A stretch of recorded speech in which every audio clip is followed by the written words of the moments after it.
지금 국민의힘은 예. 미래에 대한 어떠한 이 설계를 하는 게 아니라 과거에 집착해 가지고 있는 것이 지금 국민의힘의 상황이에요. 그러니까 국민의힘은 지금 아주 지금 그동안에 자기네들이 했던 뭐 보수 결집 이것만 가지고서는 선거를 이길 수가 없어요. 지금 지지율 조사 나오는 거 보면은 계엄 전 상태로 올라가고 있다 해가지고 아니, 굉장히 고무돼 있던데. 지금에 있는 여론조사라는 거는 그거 정확하게 믿을 수가 없어요. 지금은 현재 예. 극단적인 대립이 돼가지고서 하니까 예를 들어서 윤석열 대통령의 지지도가 50%가 넘었다고 그러는데 그런 조사도 하나 있었어요. 네. 그러니까 나는 그런 조사로는 기관 자체가 난 문제가 있다고 생각을 해요. 어허. 지금 대통령이 지금 이제 윤석열 대통령이 대통령의 직무를 수행하지도 않고 지금 있는 상황에서 그 사람에 대한 조사를 못 때문에 하는 거예요. 직무가 정지되어 있는데 직무에 관한 지지도 조사를 왜 하느냐? 그래. 그 지지도 조사라는 게 지금 양극화된 상태에서는 네. 별로 믿을 수 없다라고 보시고 계시는 거군요. 국민의힘이 과거로 가고 있는 상황이어서 민주당의 이재명 대표 아니라 어떤 후보가 나와도 국민의힘은 만만치 않을 거다. 지금 그 경고도 네. 지금 주신 상황. 그럼 자연스럽게 국민의힘 얘기로 좀 넘어가 보겠습니다. 제가 말씀드렸다시피 지도부는 좀 고무되어 있는 모습이에요. 그러니까 계엄 직후에 수직 하락했던 아주 푹 떨어졌던 지지율이 최근 상승하고 있고 김문수 장관 같은 경우에는 뭐 여론조사 지지율에서 그 당내 1위를 차지하는 조사도 나오고 뭐 이런 상황이니까 이 방향이 맞나 보다 하고 더 그쪽으로 달리고 있는 것 같은데. 굉장히 그런 걸 보면은 착각을 할 수가 있는데 예. 김문수 지금 장관의 경우에 있어서는 극단적인 소위 국민의힘 지지층이 전부 지금 김문수 장관에게 몰려 있는 현상 때문에 그 지지율이 이렇게 높게 나타나는 거라고 나는 생각을 해요.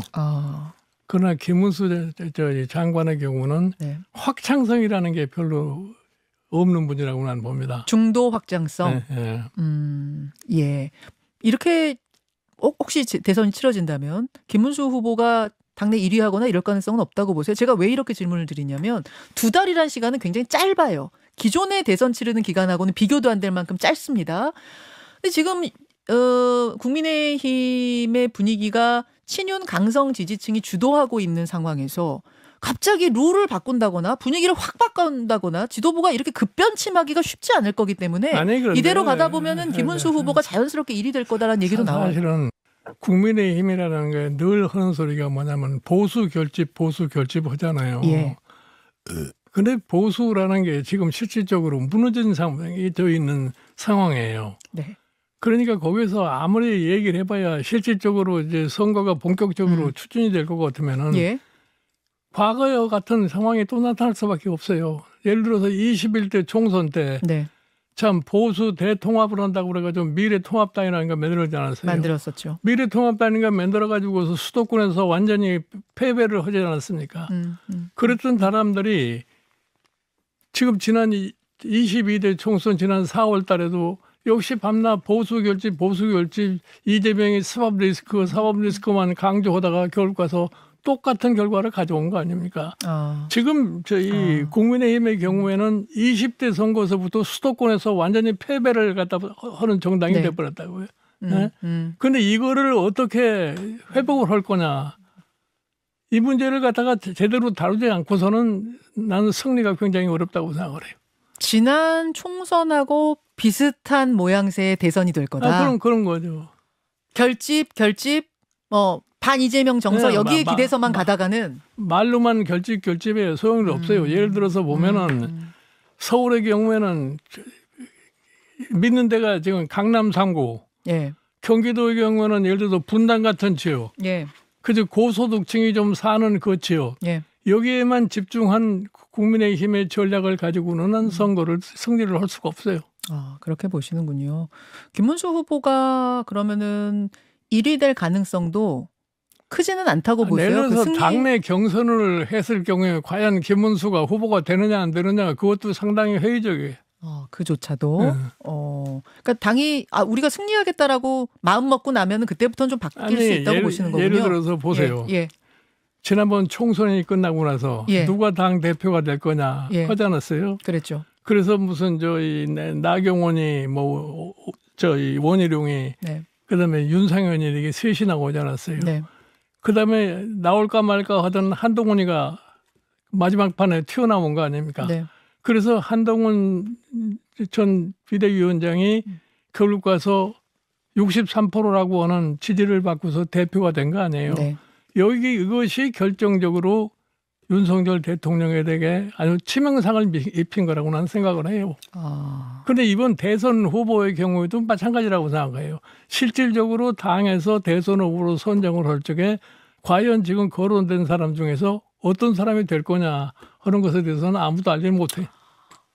여기서 굉장히 의미심장한 발언 해주셨네요. 지난 전당대회 때도 지난 전당대회 때 어땠어요? 대통령이 그 전에 네. 저 이준석이 몰아내고서 전당대회에서 김기현이를 지지를 하니까 결국은 김기현이가 당선이 된 거 아닙니까? 예. 근데 이번에는 선거 끝나고 나서 원희룡이를 대통령이 지원을 했고 대통령으로서는 자기가 원희룡이를 밀고 있기 때문에 원희룡이가 될 거라는 확신을 갖고 있었는데 안 됐죠. 결과적으로는 결국은 한동훈 후보가 63%라고 하는 그 차이를 가지고 이기는 거 아닙니까? 예. 그런 현상이 다음 대통령 후보를 뽑는 데에도 또 나타날 수밖에 없지 않나 이렇게 생각을 해요. 그때 지지층 마음하고 지금 당 지지층 마음은 좀 바뀐 거 아니에요? 제가 보기에는 크게 바뀌지 않았을 거예요. 크게 바뀌지 않았다고 보세요? 지금 사실은 일반 국민이 생각하기에 지금의 이 국민의힘의 전략으로는 선거가 되게 힘들다고 생각을 할 겁니다. 예. 그러니까 획기적인 변화를 가져오지 않고선 되지가 않아요.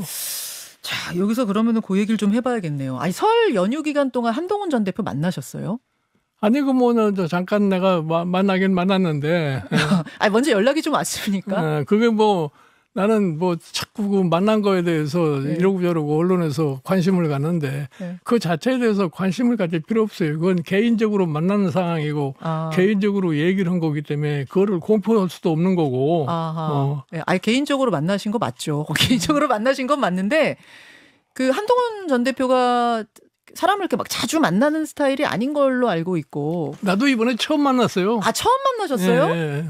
처음 만나셨어요? 예. 그러니까요. 그러니까 관심이 안 갈 수가 없죠. 그래서 무슨 얘기 하셨어요?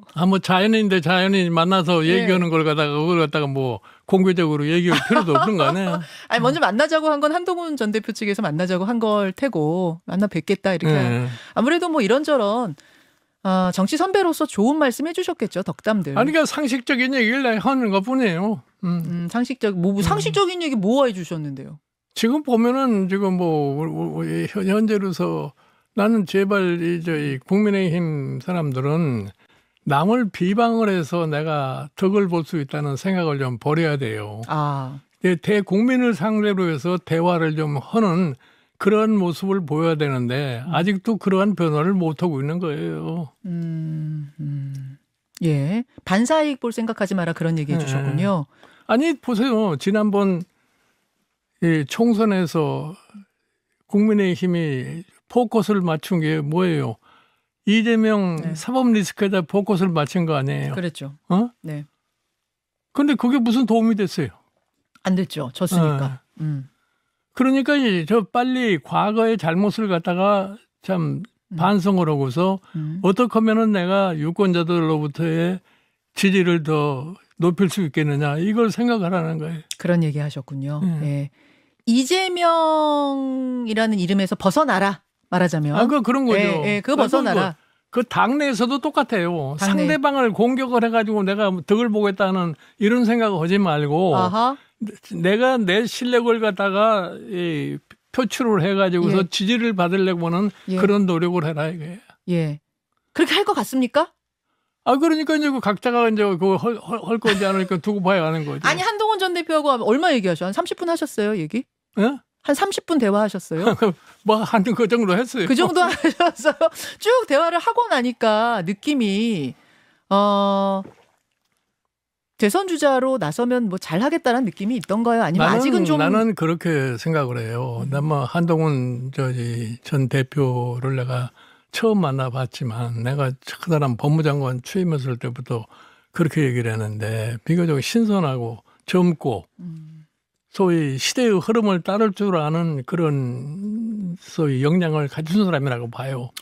그리고 제가 깜짝 놀랐던 건 뭐냐면 12월 3일 계엄 선포하는 날 본인은 즉각적으로 계엄에 반대하면서 이 계엄을 막겠다고 선언을 하더라고. 예. 그 사실은 여당의 대표로서 굉장히 용기 있는 소리라고요. 그 다들 그냥 그게 뭐 무서워가지고서 딴 데 가서 그냥 어물어물하고 기다리고 있는 상황에서 예. 그래도 국회에 들어가서 본인이 사실 진두지휘 하다시피 그런 얘기를 했다는 것이 나는 그 자체로서 봤을 적에 용기가 대단하다고 생각합니다. 대선 주자로 나설만 하다고 보십니까? 뭐 다 다른 사람에 비해서 뭐 못할 것도 없는 사람이지.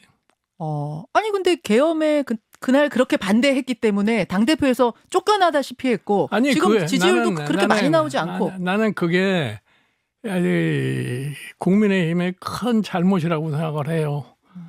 이준석이 몰아내가지고서 당이 이상하게 된 거 마찬가지로 63%나 얻어서 당선된 대표를 갖다가 그냥 몰아내버리고서 뭐 비상대책위원회로 갔다는 자체가 국민의힘이 과연 정당으로서의 지속적인 소위 존재 가치가 있겠느냐 하는 데에 대해서 굉장히 내가 회의를 가는 사람이. 예. 그럼에도 불구하고 실질적으로는 지금 등판을 해도 공간이 생길 것 같지 않다는 얘기들도 많이 해요. 워낙 당이 이미 어떤 친윤 강성 지지층의 이 그러니까 흐름 속에 있기 때문에. 친윤 강성 지지층만 가지고는 소위 집권이 불가능해요. 예를 들어서 국민의힘이 사실은 다음에 집권을 해야만이 예. 윤석열 대통령도 구출할 수 있는 건데. 이제 그들의 국민의힘의 논리대로라면. 그렇죠. 그리고 지금은 집권 계획이 아무것도 없어요. 집권 플랜이 없다. 네, 그러니까 너무나 과거에 집착하고서 저기 있기 때문에. 근데 앞에서 조정훈 의원 만났는데 대선은 아예 생각하고 있는 사람이 한 명도 없다 그렇게 얘기했거든요. 대선 올 거다라는 걸 생각하고 있는 사람 한 명도 그러니까 대선 준비를 하면은 뭐 윤석열 대통령이 아직도 현직 대통령인데 뭐 대선 준비를 하면 악마처럼 생각하니까 아무도 예. 입 밖으로 못 내죠. 솔직하게 얘기를 못 하는 거죠. 예. 내가 보기에 이제 윤 대통령이 실질적으로 헌법재판소에서 인용이 되는 사태가 벌어질 것 같으면은 국민의힘은 아마 이렇게 잠잠할 수가 없을 거예요. 내부적으로 엄청난 갈등이 올 수밖에 없어요. 그렇게 보시는군요. 그래서 지금의 이 분위기가 그 후의 분위기로 이어질 것 같지 않다는 이야기를 계속하고 계십니다. 그럼 대선 주자로 나서서 경선에서 한동훈 전 대표가 최종 후보가 될 수도 있다고 보시는 거예요? 내가 보기에는 지금 한동훈 대표는 지난번 대표 출마했을 때처럼 좀 꾸물꾸물 대다가 어느 순간에 기회가 되면은 또 등판하지 않을까 이렇게 생각을 해요. 등판을 하고 나서 될 수도 있다고 보세요? 지금 이 등판을 지지율로? 하고 나면 아마 지지도가 상당히 결집이 될 거라고 봐요. 지난번에 63%의 그 지지도가 나는 완전히 사라졌다고 보질 않아요. 지금 쑥 빠진 거 아닙니까? 한번 내가 보기에는 뭐 그 금방 회복할 수 있을 거예요. 그러면 최종 후보도 될 가능성이 있다고 보시는 거예요? 알겠습니다. 대선이 치러진다면 이번 대선의 시대 정신은 뭐가 될 거라고 보십니까? 김종인 위원장님. 뭐 제가 시대 정신이라는 거는 대한민국에 갈갈이 찢어져 있는 이런 소위 분위기를 어떻게 잘 규합을 해가지고서 국민의 역량을 갖다가 결집을 시킬 것인가 하는 것이 가장 중요하다고 생각해요. 저는 늘 얘기를 하지만 이런 식으로 계속하면은 그동안은 우리가 이룩한 모든 업적이 잘못하면 수포로 돌아갈 수 있는 그런 좀 순간에 있지 않나 이렇게 생각을 해요. 이제 그만 분열을 좀 끝내고 우리가 하나 될 수 있게 통합할 수 있는 지금 대통령. 보니까 이 윤석열 대통령이 얼마나 무책임한 행동을 했냐면은 계엄이라는 그 자체가 그 결과가 무엇을 가져올 거라는 것을 생각을 좀 하고서 했어야 되는데 그렇죠. 그런 생각 없이 했다고 난 생각을 해요. 왜 이렇게 저질러요? 그러니까 자 경제적으로도 문제, 국제적으로도 문제. 그거를 뭘로 다 보상을 해줄 거예요 지금. 그러게 말입니다.